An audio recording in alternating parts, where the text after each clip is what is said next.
going on, everybody? It's Dot Bets. We're checking back in. We have our On the Dot PGA live stream coming at you guys here on another beautiful Tuesday evening. We took the week off last week, and I don't know. I didn't even look at anything golf. I just got away from it. It was actually perfect. How do you feel about that week off, buddy? Yeah, I didn't look at much. I kind of watched the end there, Novak and Griffin winning it at the end. But yeah, I did a few first round leaders, and that's about it. I didn't really mess with that. It was a 10 under cut. I mean, Yeah. it was kind of. I don't know. I don't really like that tournament at all. I think it's kind of pointless. I don't know. What do you feel about it? I have no desire to get involved in that tournament whatsoever. Yeah. It's just such a oddball. Doesn't really fit in the whole season kind of deal. But kudos to anybody out there who hit an outright or cashed in some tickets last week. But yeah, we took a much needed week off. We've been grinding since January, so basically going 4 months strong. And we got that week off, but we're back at it tonight. We have our CJ Cup Byron Nelson. Yep. I mean, I don't know. I just call it the Byron Nelson tournament. Yeah. Kind of a no one really looks forward to this tournament kind of deal, except for us who grind it all out all season long. But we definitely have some angles that we'll go over tonight for everybody.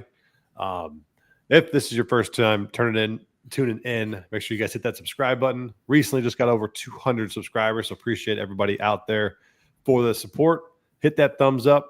And for whatever reason, YouTube just continues to take our content down literally right after we go live. And then they reinstate it a week later. I have no idea why. So I'm hoping YouTube figures that out for us, because we're not really doing anything differently than we've been doing for the last 4 years, which I've reiterated that to them. So YouTube, please don't take our stuff down. We're not doing anything wrong. We're not going to show anything on the screen. We're just literally going to be us, so you guys can calm down. Please, God. All right. If you guys are here, I'd like to say something. Appreciate you guys tuning in. Say what's up. And if you're sweating out some dingers, watching some great NBA playoffs, we have it's Dinger Tuesday. There's literally 17,000 home runs tonight. We just cashed a Pete Alonso ticket, so I can't wait to see some of these home run parlays that some of these guys are cooking up. So, you got any parlays you're sweating right now? I don't have any home run ones. I don't dig deep. Those are tough for me, man. I don't get into the weeds with those, but I got a few money line parlays, but looking good so far. Money line parlays, nice. Yep. Can't go wrong with those. All right. So if this is your first time tuning in, we will go over what we need to look for in each golfer this week, key stats, what the course layout is, and we will go over outrights, placements, and then go through our tournament matchups as well, which we like. And we'll give out a tournament matchup, which we've been pretty successful with so far this season. All right, Teaser, take it away. We got the Byron Nelson. Who or what should we be targeting this week? Yeah, so, I mean, this one coming after Zurich, I mean, I guess we're happy something's back, but this kind of is not the greatest tournament either, but the course is pretty simple. It's not, there's nothing really to it, so it's kind of plain. I think it's on 7,600 yard par 72, so it's pretty long. I mean, you're going to see everyone on the bigger hitters this week. I think there's going to be a lot of rain in Dallas or Texas this week as well, so definitely not a lot of rollout. Going to be just more carry off the tee. So wide fairways, I think 75% of fairways are hit at this course, along with greens. So kind of around the greens is taken out a little bit. Guys who are bad chippers, doesn't really matter here, since it's over 70% of greens are hit. I think they've only used this course the last 4 years. 8 players with multiple top 20s here. Scheffler, who's in the field, kind of a home game for him. Spieth, another guy, lives in Dallas. Siwoo Kim plays well here. Steven Yeager, Matt Kuchar, Seamus Power, Ben On, and Ryan Palmer. So top 10 course history, Spieth, Eckroat played once last year and got a second. Pendrith, who won here last year. Scheffler, Sam Burns, could be a sneaky guy this week. Yeager, Jake Knapp, another long hitter. And then key stats is really birdies are better. It's kind of one of those lame birdie fests where, putting is going to be a big thing. It's you either make your putts or you don't to kind of make the cut. Strokes gained, approach, obviously. And then key for me is the driving distance. And then par 5 scoring, you got to get all 4 out here if you want to, go low and, make the cut and contend. So it's really just birdie making ability. You're going to have some putts drop this week if you want to, go low. Yeah, and this is probably one of the more wild card tournaments on the tour, but now we have good old Scotty trying to get his first W of the year playing in this one. And that's kind of where you have to start and say, hey, are we playing Scotty this week if you're playing DFS, or are we just absolutely waiting to maybe see if we get a better number here on his outright? I mean, plus 280 in my eyes is way too short. I get that he's the best golfer in the field this week by a long shot, but literally anything can happen on this course. And somebody can go post a minus 10 round 1, and and it's not Scotty Scheffler. It wouldn't surprise the heck out of me at all. So in my eyes, Scotty's unplayable this week. If you're playing cash games on DFS, go right ahead. He's going to be 50 to 60 to maybe even 70% owned in cash games. He's projected in big GPPs to be like 40 to 50% there. So you just know what you have. And a lot of people who are going to build with Scotty are going to have similar lineups. Just make sure you guys are getting a little bit different. Maybe put in a couple people that are sub 5% in there instead of just one. But yeah, what do you think of Scotty this week? I think he's trying to get his first W of the week, but 280 plus 280 is outright. No way in hell I can take him. What do you think? Yeah, definitely. It's the same thing this year. Even with him not even winning this year, there's no enticing me to take that number, especially in a tournament like this where anything can happen. I don't think he's going to win this week. Honestly, he hasn't won all year. I just don't think he's. I mean, you watch him every week. He's there, and he's not sharp. He's not finishing on a Sunday. He's making some, dumb bogeys here and there. So, yeah, I'm not a big fan of him this week. I'm sure he'll, go low enough to obviously be there on the weekend. But especially with a course where you need to make putts, it's kind of scary with him. The putter could go pretty cold this week. See him, he just misses every 10-footer he looks at. So, yeah, I think I would stay away from him. I think, and then it's just a whole big gap there. It's him at 280, and then we start Spieth at close to 20 to 1. So that's interesting. I think obviously Spieth, home game for him as well. I guess I don't know about that number. I think at the top of the board there, I think my favorite is probably Yeager at 40 to 1. That's honestly probably where I'm going to start my card, 40 to 1 and higher. Damn. We talked about the course comps a little bit before the stream. I didn't mention it in the pre thing there, but I think Mexico Vedanta World is a good course where they play that. Yeah. Just a long course. So I mean, we've seen Yeager play well this year. That's the Mexico Open, right? Yeah, Mexico Open. Also where they play Texans Children, Houston Open, another long course we just saw about a month ago before the Masters. So he has an 11th there this year and a 6th at Mexico Open. He also has played this course, I think, all 4 times it's been here. Let me see I think he has a 20th and 11th and a 17th. So he's making cuts. He's going to be there. I think it, suits his game. Probably top 20 if you want to be safer is around plus 170. I don't know why books give that number to us with Yeager. I mean, he's always in that little mid tier there. So I personally will take that every time with him in a field like this. So yeah, and just to read off the Mexico Open leaderboard, I think it's a pretty good course, very very good comp. I mean, remember Brian Campbell hit the tree on 18. Yep. Was the playoff hole, I think. Yep. And beat Pot Geeter. Celinda was third. Griffin, Aaron Rye, Joel Damon, Steven Yeager was up there. Højgaard, Batia, Smalley, Toasty. So you're going to see, I think, a lot of those guys kind of repeat themselves this week. And Brian Campbell's ownership in DFS is surprising because you would think a lot of people would flock to that. But it's 3% right now. So I'm okay with a little long shot on Brian Campbell just to play well in your DFS lineups. But, starting with those top of the leaderboard outrights, hard to go against Spieth at 18-1. But, I mean, he's a Texas boy or whatever. And then Sung Jae at 22. Those two I think are too low in my opinion. For sure. For value reasons there.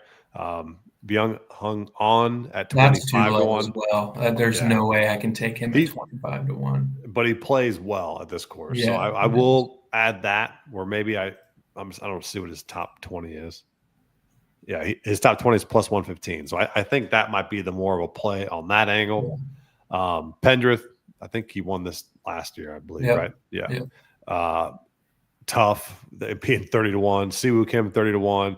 I'm probably going to start mine with Burns. He's the cover boy. I'm probably going to get burned on this as well, but I mean, he could easily win this tournament, and he's got the talent to do it. Hopefully, he can go over 4 rounds of consistent work. So we'll see. He's got a lot of Cam Young in him, but 30-1 is not terrible with this type of field for Sam Burns there. Good sign is that the RBC last time out, he gained on everything except approach. So even when he's playing bad, the putter's still there. So you're kind of hoping he can always catch fire with the putter, and if everything comes along with it. I don't hate being a week early on him because no one's going to be on him this week. So no, and I don't think he plays this course necessarily like lights out, but at the same time, he can light up a lot of courses. Yeah. But I would say course history, you got Benyang, who's pretty good, Spieth, Scheffler, Yeager, like you said, Carson Young, Seamus Power, Siwoo Kim, Davis Riley, Brownland, all of them are very, very good course fits there that are really good here at what is it, TPC Craig Ranch? Is that right? Yeah. So probably starting with Burns, and then you're going to probably start with Yeager, you said. So working towards the 5 to 7 or 50 to 70-1 range. Anybody stand out for you there? 50 to 71. Seen a lot of people on Mackenzie Hughes. Not sure how I kind of feel about that one. I gave out to the Discord. It's 55-1 now, but I got it at 60 on Monday, and that's Jake Knapp. So I got 60-1. With him, he's just kind of a mixed bag. You never really know what you're going to get with him. But, you kind of have to play him. He won Mexico Open last year, 25th this year. Yeah. 27th at Texas Chilled at Houston Open. So it's and I think last year he got it, first time playing here, he got an 8th. I mean, if there's any course you want Jake Knapp at, it's this one. Last time out at Valero, he hasn't played in a few weeks. Actually, he played last week. I think they did pretty decent Knapp in Capan. I think they came and tied second. Had a chance to win it, but the Capan guy went in the water on 17. But yeah, he played decent last week. So yeah, I mean, I think you can't go wrong. A guy who carries it, far off the tee with the rain this week.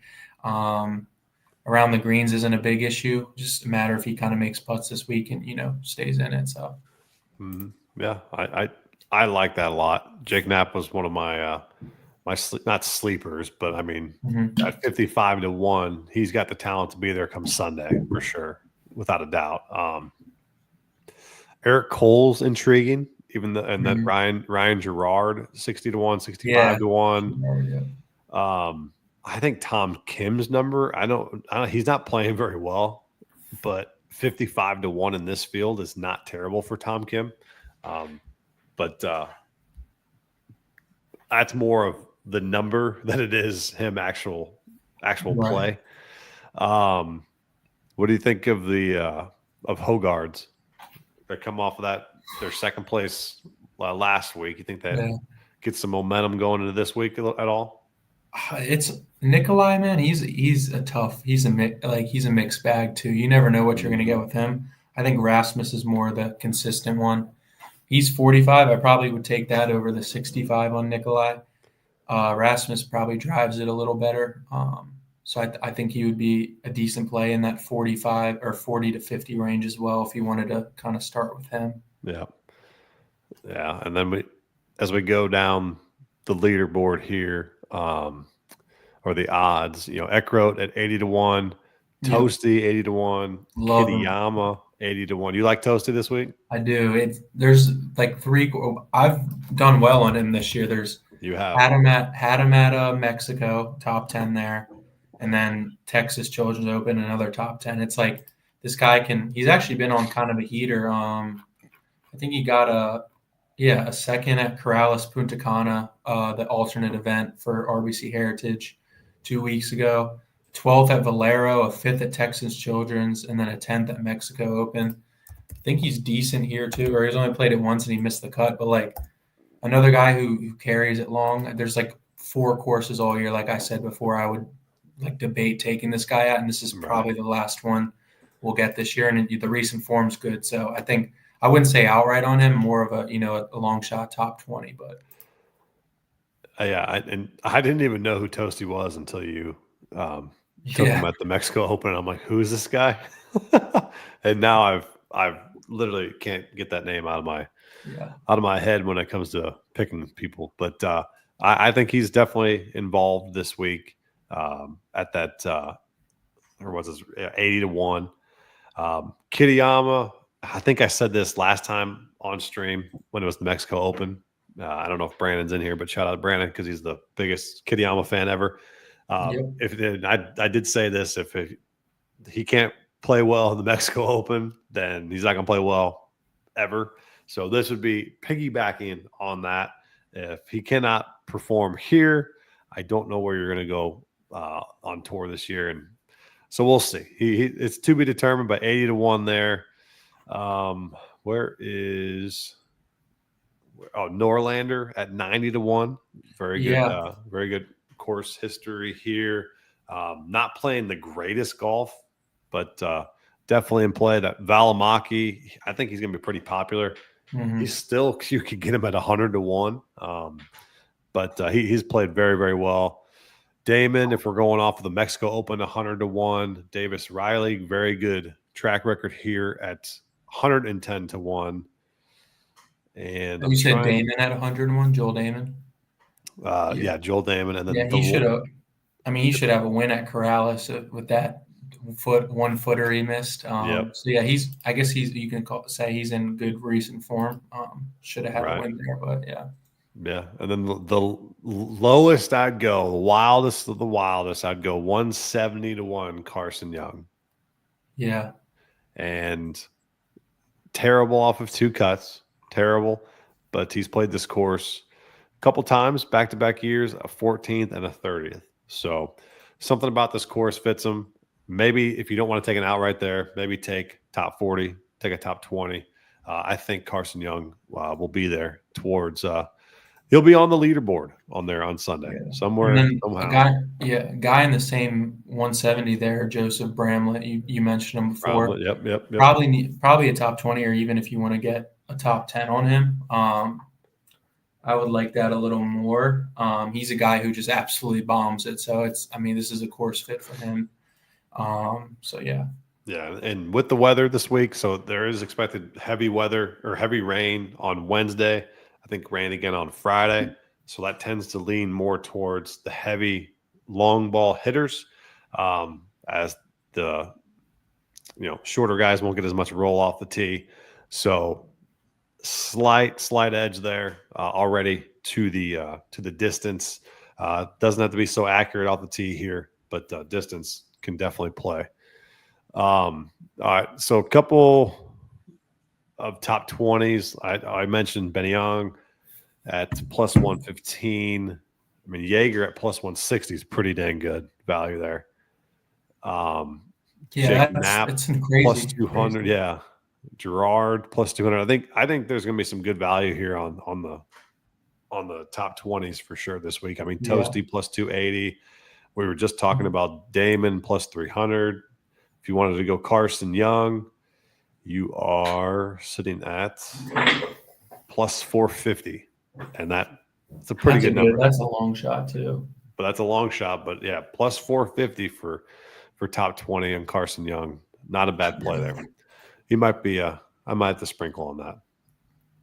But any other top 20s you're looking at? I mean, I think with a tournament like this, I think it's good to kind of sprinkle some long shots. I've been doing those with, these. I personally wouldn't start for, 150 or below or above, but I think Jaeger would be, obviously we talked about him. Knapp at 2-1 is a good one. I think that's good value. I know he's kind of, inconsistent, but I think that's still a good number. You mentioned Norlander. He's close to 3-1. I mean, he's kind of a guy who you don't really know what you're going to get from him, but he makes a lot of birdies. So it depends how he's putting. Toasty, you mentioned. Yeah, I think I've seen a lot about Davis Riley. I know you're usually on him. It's tough with him. I was on him for like 17 weeks straight a couple years ago, and then it just was. It kind of just fizzled out on me, and I haven't gone back to that at all. And maybe this is the week for him, but I'll probably sit on the sidelines for it.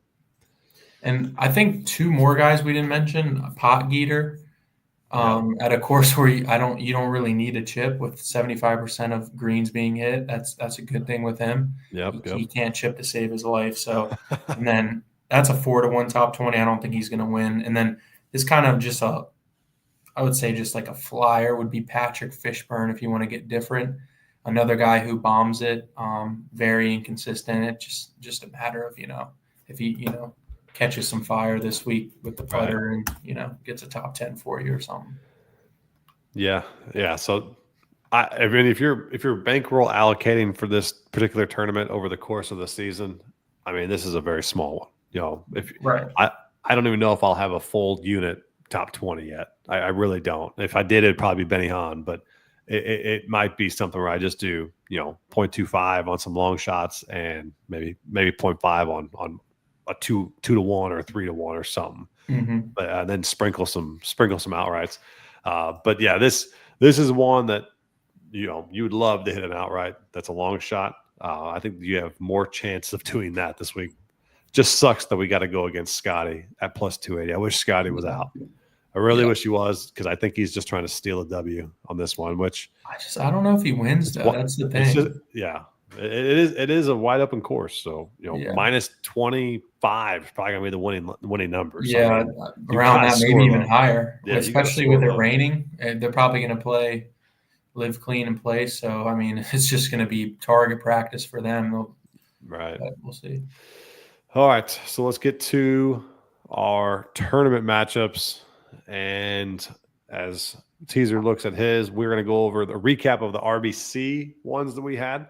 I had Sungjae over Sepp, minus 11 to minus 10. We had Sungjae barely clear that, which was it was good. Get back over 500 there. And Teaser, unfortunately, finally loses. Denny over Keegan, 8-3-1 on the season still. So still follow what Teaser has got to say over me, as you guys can see from the record. But any ones that stand out from you this week? Jaeger over Willie. Come on. I love that, actually. I think that's probably first glance at where I'm going to go with it. Scheffler over Spieth minus 400. That's a lock. That's a goat whale lock right there. That's crazy. I don't even know why they put that on the board, to be honest. If someone takes that, they should definitely go get help. Yeah. Knapp over Tom Kim's an interesting one, but I'm definitely going to go with my guy Jaeger. Over Willie Z. Over Willie. At 110 is crazy, so I like that. Man, I really wish Siwoo Kim and Burns weren't up against each other, because I was trying to find Burns against somebody not so good. Let's see. But let's do this. Let's go Benny Young. Byung Yun On over Ben Griffin. I'm going to fade Ooh. douchebag Ben Griffin. I can't believe he has a PGA Tour win now. I know. Well, he had to have a partner, so it still doesn't count, in my opinion. Yeah, for sure. Novak was due, though. He was definitely due, but happy for him. But yeah, you had to get help from a teammate. That doesn't count. You have half of a tournament win, right? Until you do it by yourself. But yeah, I'm going to go Benny Young over Ben Griffin, even though Ben Griffin, like we said, won last week. But hey, I love to fade that. Like I wanted to fade Corey Connors in RBC. Oh man, I really wish I did. I know. So easy. That was so easy. And then Henley pissed us both off at the end there. Yeah. But yeah, so we'll be back next week. I think we have a couple more tournaments before the US Open. Is that right? PGA Championship. Championship, sorry. So next week's going to be interesting because we have the Truist Championship, former known as the Wells Fargo, but it's at some new course, Philly Cricket Club. So that'll be, a nice change of pace. Then we have PGA Championship after that. So getting into some good ones there. Yeah. A couple more weeks. But yeah, so we got Discords going off. We got the Sharp Bros Discord. Make sure you guys join in the link below. We got plenty of action. We got PGA coming up this weekend, obviously. We got MLB, NBA playoffs, and we have the Derby coming up on this Saturday. So make sure you guys get in. You ever bet the Derby? Little things here and there, but oh man, it's one of the small pleasures in life for me that I just absolutely I could have the absolute worst day ever. There could be literally my house could be going up in flames, and then I could go bet on the Derby and enjoy it. It's just one of those things where it does not matter. I absolutely love the Derby. So I will be excuse me. I will be definitely betting that. So any specials you're running over at Bet with the Boys? Same stuff, but the Discord discounted week this week, but we'll probably have more guys, and I'll probably think about something for the PGA Championship because obviously that's a big one. So another major, baby. Love me some majors. So I'm sure Rory's going to win. So he's going to win all 4 this year, probably. Oh, that'd be wild. Wild. All right. Well, appreciate you guys tuning in. Short stream tonight. Very, very straightforward tournament here. I think you can just go off of course history, recent form, maybe some course comps there, and get it done this week. But full card will be out tomorrow evening. We'll have round by round matchups over the weekend. 3 balls, 2 balls, whatever it is. We will have it for the Discord only over the weekend. So make sure you guys join. Yep. Appreciate you guys tuning in. We'll see you guys next week.